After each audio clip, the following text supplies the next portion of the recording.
What's poppin'? I'm going live again. The last one was obviously intended for my sister and her baby. If you did not see that baby, whew, that's one of the most perfect looking children I've ever seen in my life.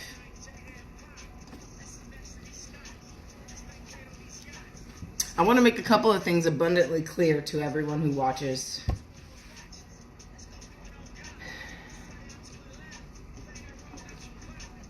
And it's something that, look, this is incredible. It's about to intertwine. I'm going to go a little deep. I'm going to go a little deep, okay? So, when you meditate and are in a state of attraction with the universe and your creator and your source, your vibration, when all of those things are lining up, it's incredible. It causes a chain reaction that you don't see coming. Where from, who from, what from. And when that chain reaction goes on, you start to pick up different pieces, and you actually, it's like a puzzle appears in front of you, and you say, oh my gosh, this piece is what goes here. Okay, this goes there, there. And you start to put it, but the puzzle keeps getting bigger. The puzzle keeps expanding. It gets larger and larger and larger as you continually attract these things. So my point in saying this is, yesterday I had a talk with my wife, Rebecca, about, I was asking her some pretty deep questions about not our relationship, but our individual relationships with ourselves. And when we were talking about this, it was really cool because she was saying that, what's up, hi Auntie? What's up, sis?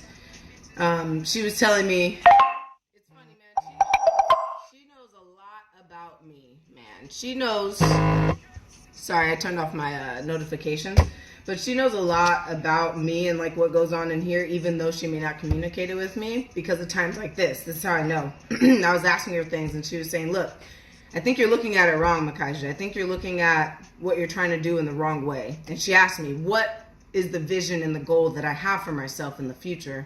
And what I, through conversation, came to realize was that it's so humongous. And I was crying at this point in time because it was really daunting to even think about it. But my goals and dreams are so big, and it's not to boast, it's not to brag, it's reality. They're so freaking humongous that it feels almost unattainable, as if it's in a dream world, that some place where I can only access it up here. And through that convo, I'm like, okay, maybe that's true. Maybe that's true. Maybe that's the truth. One of my biggest goals and dreams, something that I definitely know is going to happen, that I see myself doing, is being extremely successful, having millions of dollars, and not for pleasure or play or anything like that. I just made a post on Facebook yesterday talking about how extremely important it is to help these impoverished countries. There's no reason for any country in this world to be impoverished. So a piece of my dream is not only to help those people who are in those places, but also to have a place, and I'm talking a city or a county or a state, big place. I mean, a massive land, okay? Just an extreme, huge amount of land where people are welcome to come into our community, into our culture, into our space, and have a place where they can thrive, or they can find themselves, or they can find ways to find themselves. If they have anything that they want to do, they know that they can come to this place and find their way there. So, I mean, can you imagine having a dream so fucking big where you literally need masses amount of land, city and county and state masses amount of land? So this is why I was breaking down crying, because again, when you have dreams that are so freaking big and it almost feels like unattainable, you're in a dream state when you're even thinking about it, it imposes a big issue on your reality and on who you are and on what you're thinking and doing now. So that's one reason why I'm so extremely hard on myself, which is how the conversation got started, is because I'm so fucking hard on myself, and I want to be great. And Rebecca brought to my attention that I'm the one who defines what great is, or what greatness or what successful is. And that realization helped a lot. So she gave me about 4 or 5 things that I can do to start to not be so selfish and not teach you guys to be so selfish. Because when I say on my post, like let's say it's in the morning or something, I say, hey, what are you going to do differently today? And I give a couple of suggestions. She's right, because those suggestions do seem as though they're selfish and it's only going to help you. And I totally understand that. So I said, okay, babe, you're right. I am looking at it from the selfish perspective. How can that change? How can that change? And, she didn't know what to say quite yet. And she was coming up with ideas. And she gave me a few things to go over. So one thing she told me to do is find something to relax me. And Auntie Sissy says hi to you, Dahlia. That's so cute. We all miss you, girl, out there in Colorado. But I bet it's cool over there. So she said, to start doing different things like research pieces of that dream that I have. Because right now I've been so focused, and I'm going to tell you guys straight up, my main focuses for the last year has been simply communication and business. A little bit of hypnotism and neuro-linguistic programming, NLP, but it's mainly business and communication, how to get better at those things so that I can make more money so that that dream can become possible. But I've been missing a huge piece of the puzzle. Remember, I told you, I've been meditating for about 6, I think it's really been 8 months. I keep dialing it down to 6. I don't know why. But about 6 to 8 months, I've been meditating nonstop, every day, every morning, every single morning. And in those meditations, I attract things to myself. I use my mind to look into the universe and line up with what it is that I desire for the day, for the month, for the year, for the week, and so on and so forth. So I attracted this conversation is what I'm trying to express. I attracted this conversation because I've been asking the universe, where am I tripping up? Where am I missing the pieces that I know I'm missing? And I know I'm not going to get all the answers right now. That's clear. That's evident. We all get it.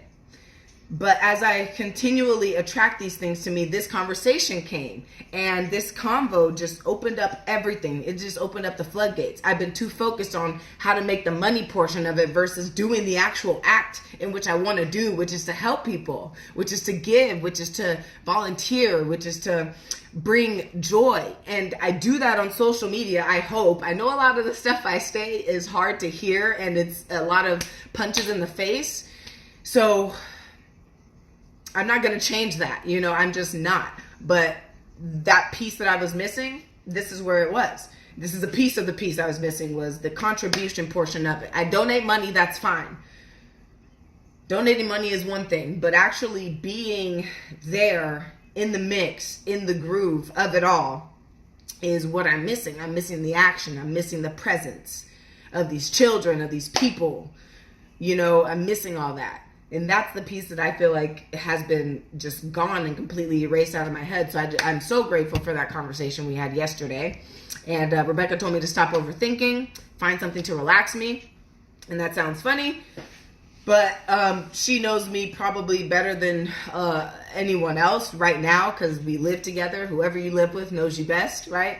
If you lived with your mom and dad when you were 5 years ago, you're not that same person as you were 5 years ago. So your parents don't know who you are anymore. That makes sense, right?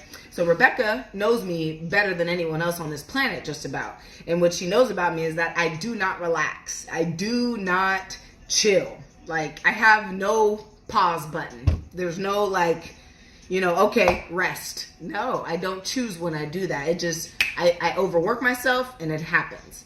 So find something to relax myself. I love that she said that to me. So thank you, babe. Stop overthinking. Again, refine and redefine my own understanding of greatness and what that is, and success as well.